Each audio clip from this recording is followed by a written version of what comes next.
Assalamualaikum warahmatullahi wabarakatuh. Perkenalkan, nama saya Muhammad Rizky Wibisono, mahasiswa dari kelas 1C1, ingin mempresentasikan tentang persebaran dan sejarah perkembangan makhluk hidup. Inilah gambaran tentang zaman atau perkembangan makhluk hidup dari bumi yang belum terbentuk secara seutuhnya hingga bumi yang sudah terbentuk secara seutuhnya. Persebaran makhluk hidup. Biogeografi adalah ilmu yang mempelajari tentang persebaran organisme di muka bumi. Studi tentang penyebaran spesies menunjukkan spesies-spesies berasal dari suatu tempat, namun selanjutnya menyebar ke berbagai daerah. Organisme tersebut kemudian mengadakan diferensiasi menjadi subspesies baru dan subspesies yang cocok terhadap daerah yang ditempatinya. Faktor yang mempengaruhi persebaran makhluk hidup. Yang pertama ada faktor lingkungan, yang kedua ada faktor sejarah geologi, dan yang ketiga ada faktor penghambat fisik. Sejarah perkembangan makhluk hidup. Menurut para ahli dan peneliti, sejarah perkembangan makhluk hidup dibagi menjadi dalam 4 zaman, yaitu zaman Arkaikum, zaman Paleozoikum, zaman Mesozoikum, dan juga zaman Neozoikum. Selanjutnya, kita akan membahas tentang penjelasan sejarah makhluk hidup.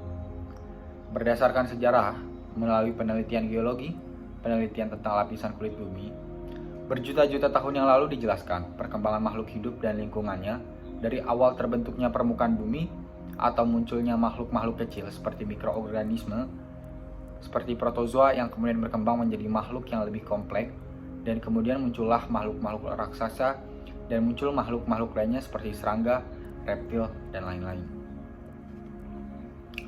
Zaman Arkaikum. Zaman Arkaikum atau zaman tertua, kurang lebih 2500 juta tahun yang lalu, bumi masih berbentuk bola pijar berputar pada porosnya. Suhu udara panas, iklim dan cuaca tidak stabil, dan belum ada tanda-tanda kehidupan. Inilah gambaran pada zaman Arkaikum, di mana bumi masih belum terbentuk secara seutuhnya. Selanjutnya, zaman Paleozoikum. Zaman Paleozoikum, kurang lebih 340 juta tahun yang lalu, iklim dan cuaca masih berubah-ubah, curah hujan sangat tinggi, keadaan lingkungan bumi belum stabil. Hujan yang terus-menerus membanjiri permukaan bumi yang panas, mendinginkan, dan membentuk genangan air pada zaman ini. Mulailah muncul tanda-tanda kehidupan dengan munculnya makhluk pertama di bumi, yaitu mikroorganisme, seperti protozoa, dan berkembang hewan tidak bertulang punggung seperti jenis ikan, jenis ganggang, dan juga rumput-rumputan. Sebagai buktinya ditemukan fosil hewan dan tumbuhan yang berusia berjuta-juta tahun yang lalu. Berikut adalah gambaran zaman Paleozoikum. Selanjutnya zaman Mesozoikum. Zaman Mesozoikum, kurang lebih 140 juta tahun yang lalu, keadaan iklim dan cuaca berangsur-angsur membaik. Makhluk hidup yang muncul pada zaman ini adalah binatang-binatang reptil yang mempunyai ukuran badan sangat besar. Zaman Mesozoikum disebut juga zaman reptil atau zaman kedua. Inilah gambaran pada zaman Mesozoikum, zaman-zaman reptil yang berukuran besar seperti dinosaurus dan juga yang lain-lain. Selanjutnya membahas tentang zaman Neozoikum. Zaman Neozoikum, kurang lebih 60 juta tahun yang lalu, keadaan bumi semakin membaik, cuaca iklim semakin stabil, dan kehidupan semakin berkembang dengan pesat. Zaman Neozoikum dibedakan menjadi dua, yaitu zaman Tersier dan juga zaman Kuarter. Dan inilah gambaran pada zaman Neozoikum, di mana keadaan bumi sudah membaik.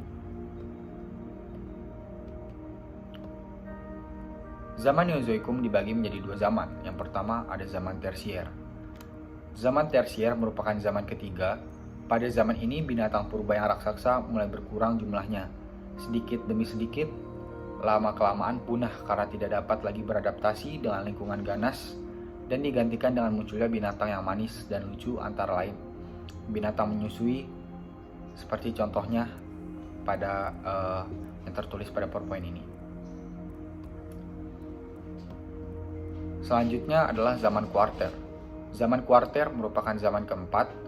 Pada zaman ini muncullah tanda-tanda kehidupan manusia purba. Zaman ini dibedakan menjadi dua, zaman Pleistosen dan juga zaman Holosen.